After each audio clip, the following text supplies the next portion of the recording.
Assalamualaikum warahmatullahi wabarakatuh, Pak Priyadi. Waalaikumsalam warahmatullahi wabarakatuh. Gimana kabarnya Bu Sukro, tumben nih? Alhamdulillah baik, Pak. Ya, Ya, ada yang mau saya komunikasikan dengan Bapak. Ya, sedikit cerita-cerita lah, Pak. oh iya, Apa alhamdulillah. Pak lagi tidak sibuk? Alhamdulillah sekarang ini lagi tidak sibuk, jadi alhamdulillah bisa ngobrol-ngobrol juga nih sama Ibu. Mudah-mudahan obrolan kita ini banyak manfaatnya lah untuk khususnya kita di sekolah gitu. Gimana Bu? Ada yang mungkin bisa kita sama-sama diskusikan? Begini, Pak Priyadi. Ini Mm-mm. tentang kegiatan pembelajaran yang sedang saya lakukan sekarang. Sekarang kan Mm-mm. kebetulan ajaran baru, jadi saya kebetulan dikasih jadwal di hari pertama, jadi langsung KBM gitu Pak. Nah, Mm-mm. karena hari pertama langsung KBM itu, saya punya inisiatif Pak, Mm-mm. menelusuri minatnya siswa itu dengan cara melakukan wawancara terhadap guru sebelumnya, guru yang mengajar mereka sebelumnya. Nah, Mm-mm. ketika pelaksanaan pembelajaran, ternyata ada beberapa siswa yang tidak sesuai dengan hasil wawancara saya dengan guru terdahulu, begitu Pak.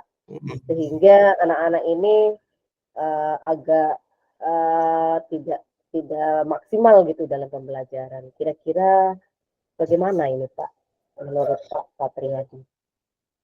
Berarti permasalahan Ibu itu terkait dengan minat belajar yang tidak sesuai pada saat pelaksanaan belajar ya, Bu? Betul Pak.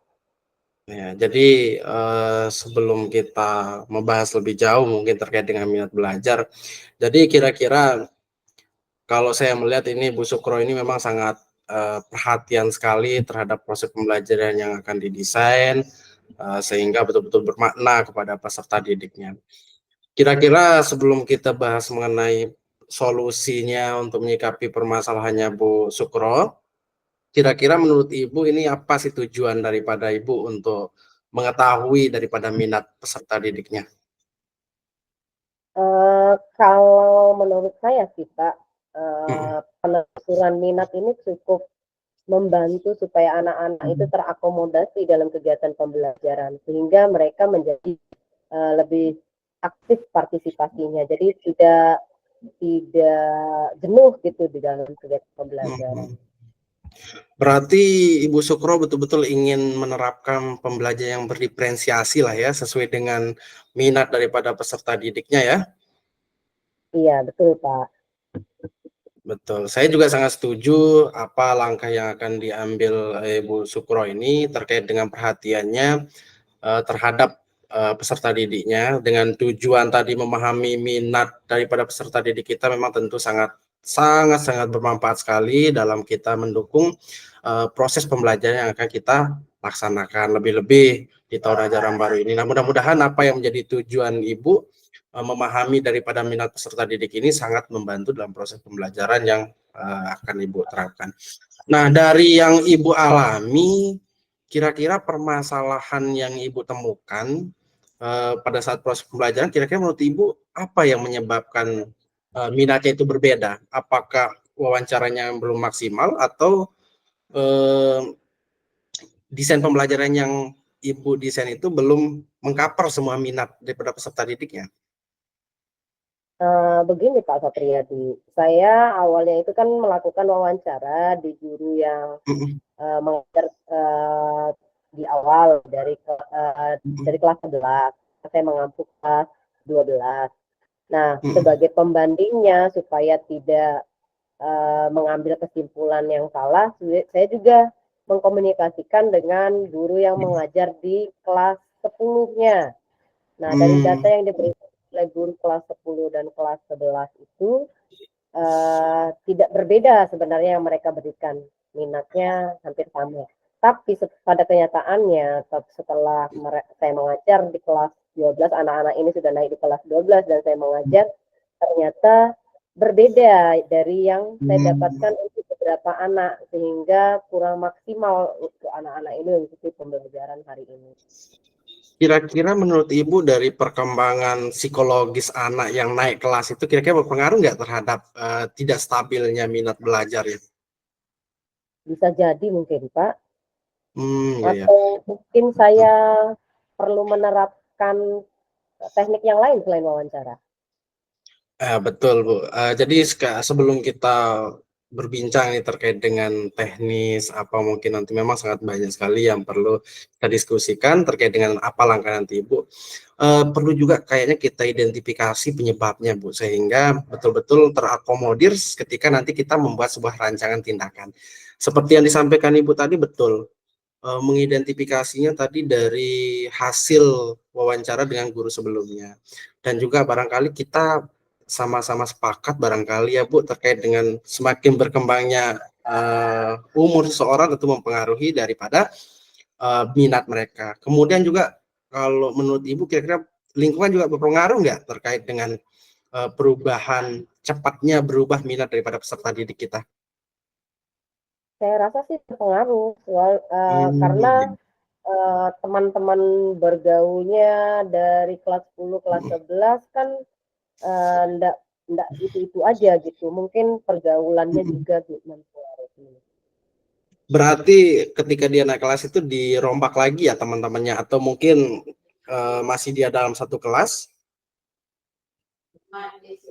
Masih satu kelas, cuma bergaulnya di luar kelasnya itu. Oh, Biasanya kan mereka selamanya bermain bersama teman-teman di kelas. Jadi kadang-kadang teman bermainnya, teman ngobrolnya di luar kelas itu biasanya dari kelas lain juga. Yang awalnya mungkin oh iya. teman-teman di kelasnya, mungkin mereka sekarang karena perkembangan usianya mungkin butuh teman berbeda juga mungkin. Oh iya, betul ya. Jadi kalau menurut saya juga itu sangat penting kita mengetahuinya, Bu, terkait dengan penyebab-penyebabnya sehingga kita tidak menjadi mengejustifikasi bahwa kayaknya harus saya begini. Barangkali itu juga perlu kita apa namanya identifikasi, kira-kira nih minat anak ini apakah dari yang kita sajikan dia tidak terminat untuk belajar, atau mungkin ada faktor-faktor yang lain yang mungkin juga menjadi perhatian kita. Contoh, ternyata perkembangan ini sangat mempengaruhi kestabilan daripada minatnya, atau mungkin dari faktor lingkungannya dan sebagainya. Itu juga mungkin menjadi catatan kita sebagai bahan untuk kita menindaklanjutinya. Nah, tadi saya dapat informasi dari Bu Sukro sudah melakukan wawancara. Itu sangat bagus sekali, Bu, sebagai langkah awal kita, karena kan baru masuk ini, jadi kita tidak mungkin langsung bisa mengetahui karakternya secara penuh, Ya. peserta didik kita itu minatnya kemana. Tapi itu adalah hal yang sangat bagus. Nah, kira-kira menurut Ibu ada nggak langkah lain yang akan Ibu lakukan selain daripada wawancara dengan guru kelas sebelumnya untuk mengetahui minat daripada peserta didiknya? Saya ingin mencoba untuk menyebarkan angket mungkin supaya saya bisa mendapatkan langsung informasi dari murid itu sendiri, bukan dari, walaupun saya sudah mendapatkan informasi dari sebelumnya, mungkin saya juga memerlukan informasi langsung dari siswa tersebut. Nah, saya juga sangat setuju dengan apa yang menjadi langkah dari Ibu tadi. Selain daripada wawancara langsung daripada guru yang menanganinya sebelumnya, itu juga salah satu langkah yang sangat konkret yang memang akan memberikan data yang betul-betul valid, karena kita akan langsung berhadapan sama peserta didik kita, baik dengan apa yang akan dilakukan Ibu tadi adalah menggunakan survei dan kuesioner. Itu adalah apa namanya, mencari data secara langsung daripada peserta didik. Dari apa yang Ibu rancang itu tadi memang sudah sangat bagus, dan barangkali juga perlu kita menjadi tambahannya adalah seperti observasi langsung. Observasi langsung ini tentunya akan terjadi dalam proses pembelajaran. Ya, mudah-mudahan itu juga sebagai tambahan untuk bisa dilakukan. Dan yang terakhir juga untuk mengetahui minat peserta didik, barangkali ketika kita akhir pelajaran kita melakukan refleksi, Bu.